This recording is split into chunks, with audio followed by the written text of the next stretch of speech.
अस्सलाम वालेकुम। मेरा नाम जयप्रकाश प्रजापति है। मेरा सवाल ये है कि जिस तरह मुस्लिम लोग में कोई शहीद होता है तो उसको वो मतलब जन्नत में दाखिल करते हैं। उसी तरह क्या हिंदू लोग को भी शहीद होते हैं तो क्या वो लोग भी जन्नत में जाते हैं क्या?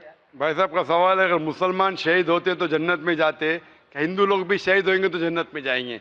शहीद की मतलब वो आदमी जो अल्लाह की शहादत देते हुए मर जाता है, यानी अल्लाह पर मानते हुए अल्लाह के लिए वो मरता है, उसे कहते हैं शहीद।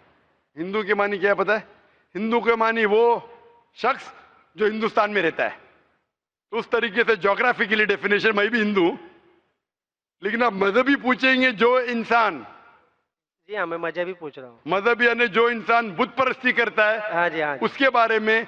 तो जो इंसान बुत परस्ती कर रहा है वो कभी भी अल्लाह के लिए शहीद हो ही नहीं सकता है। इट इज कॉन्ट्रडिक्टिंग, ये दोनों में टकराव है। क्योंकि जो बुत परस्ती करता है वो एक अल्लाह के लिए अपनी जान दे ही नहीं सकता है। अगर वो एक अल्लाह के लिए जान देता है तो वो बुत परस्ती से मुहिद बन जाता है, तौहीद वाला बन जाता है।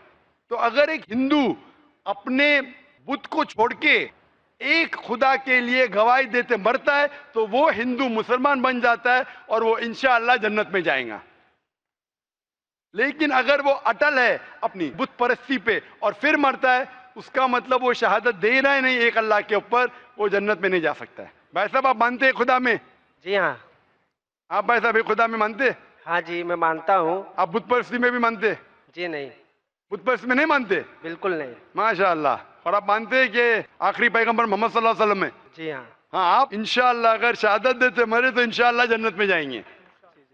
क्योंकि आप एक खुदा में मानते, आप बुत परस्ती में नहीं मानते और मानते हैं कि आखिरी पैगंबर मोहम्मद सल्लल्लाहु अलैहि वसल्लम है। तो मैं आपको कहूंगा मुस्लिम। हिंदू मतलब इस हिंदुस्तान में रहते वैसा मैं भी हिंदू हूं, लेकिन मजहबी एतबार से आप हिंदू नहीं हैं, आप मुस्लिम हैं। एक्चुअली क्या है ना, मैंने रमजान के महीने में इस्लाम कबूल कर लिया होता दिल्ली में ही। माशाअल्लाह। तो मेरे दिल शरीफ में क्या, भाई लेकिन लोगों को नहीं कहा। जी नहीं, मेरे घर वाले को तो भी आप नहीं कहना चाहेंगे आज? नहीं, एक्चुअली अभी मैं कहना नहीं चाहता हूँ क्योंकि मेरी माँ भी इधर आई है, तो मैं उनको लेके आया हूँ इस्लाम के बारे में समझाने के लिए। इस्लाम के बारे में समझाने के लिए, जिसके लिए मेरे को मेरा ज़्यादातर मदद आपकी सीरीज, आपकी किताबें और मेरे सेठ है शरीफ भाई, उन्होंने मेरी ज़्यादा मदद की है। माशाल्लाह। भाई साहब कह रहे कि उनकी वालदा है, वो दिल में कबूल कर लिए लेकिन लोगों से कहना नहीं चाहते। ये अल्लाह की मर्जी थी, नहीं कहते हुए भी कह दिए। आपने नहीं कहते हुए भी कह दिए, मुझे भी नहीं पता था। और आपकी वालदा भी अगर मौजूद है तो सुन चुकी है, हाँ क्या नहीं? हाँ जी। अगर वालदा नहीं होती तो शायद मैं बोलता था ठीक है भाई मत कहो। वालदा ने भी सुन लिए। अभी आप कहना चाहेंगे?